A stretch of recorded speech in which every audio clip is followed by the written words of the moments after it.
IPL 2024-এর মতো IPL 2025-এও নতুনভাবে এক মারাত্মক দল গঠন করে চ্যাম্পিয়ন হতে কেকেআর একের পর এক প্লেয়ারকে রিলিজ ও রিটেন করতে যাচ্ছে।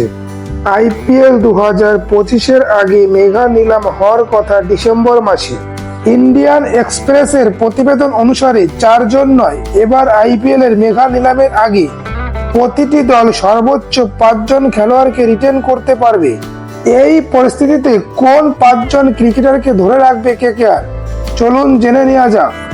বন্ধুরা, ভিডিওটি শুরু করার আগে আপনাদের কাছে অনুরোধ, আপনারা যদি আমার চ্যানেলে নতুন হয়ে থাকেন তাহলে চ্যানেলটিকে সাবস্ক্রাইব করে পাশে থাকা বেল আইকন বাজিয়ে দিন এবং আমার সঙ্গে থাকুন। কেকেআর এর রিটেন তালিকায় প্রথমে রয়েছে অধিনায়ক শ্রেয়স আইয়ার। গতবার তার নেতৃত্বে চ্যাম্পিয়ন হয়েছে কেকেআর। আইয়ার ব্যাট হাতে 14 ইনিংসে 351 রান করেছে, 2টি অর্ধশত রান সহ। শ্রেয়স আইয়ারের অধিনায়কত্বের প্রশংসা হয়েছে। যেভাবে তিনি দলকে পরিচালনা করেছে তা নজর কেড়েছে। সেই কারণে শ্রেয়স আইয়ারকে ধরে রাখবে কেকেআর। নাইটদের দ্বিতীয় রিটেন করা প্লেয়ার হচ্ছে সুনীল নারায়ণ। গত মৌসুমের আগে নারায়ণকে ছেড়ে দেওয়ার কথা ভাবছিল কেকেআর, শেষ মুহূর্তে তাকে রেখে দেওয়া হয়েছে। গত মৌসুমে ওপেন করতে নেমে ব্যাট হাতে দলের হয়ে সর্বাধিক 488 রান করেছে এবং বল হাতে 17টি উইকেট নিয়েছে।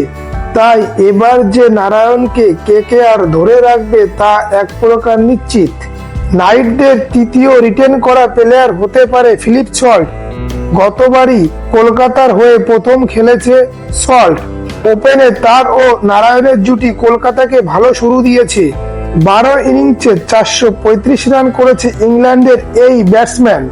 উইকেটের পেছনেও ভালো খেলেছে তিনি, তাই তাকেও এই মৌসুমে ধরে রাখতে পারে কেকেআর। চতুর্থ রিটেন করা প্লেয়ার হতে পারে রিঙ্কু সিং। কলকাতার ঘরের ছেলে হয়ে গিয়েছে রিঙ্কু সিং, তবে জাতীয় দলে ধারাবাহিকভাবে খেলা ফিনিশার রিঙ্কুকে নিলামের আগেই ধরে রাখতে চাইবে কলকাতা। কেকেআর এর পঞ্চম রিটেন করা প্লেয়ার হচ্ছে আন্দ্রে রাসেল। কেকেআর এর আর এক ঘরের ছেলে। এখনো যে তিনি কতটা ভয়ঙ্কর তা গত মৌসুমে দেখিয়েছে। ব্যাট হাতে তিনি 9 ইনিংসে 222 রান করেছে এবং বল হাতে 19টি উইকেট নিয়েছে। তাই তাকেও কলকাতা ধরে রাখার সম্ভাবনা প্রবল। এই 5 জন প্লেয়ারকে ধরে রাখলে বাকিদেরকে ছাড়তে হবে কেকেআর। তার মধ্যে রয়েছে গত মৌসুমে ভালো খেলা ভেঙ্কটেশ আইয়ার। তিনি গত মৌসুমে 13 ইনিংসে 370 রান করেছে এবং গত মৌসুমে ভালো বল করা বরুণ চক্রবর্তীকেও ছাড়তে হবে। তিনি গত মৌসুমে 21টি উইকেট নিয়েছে।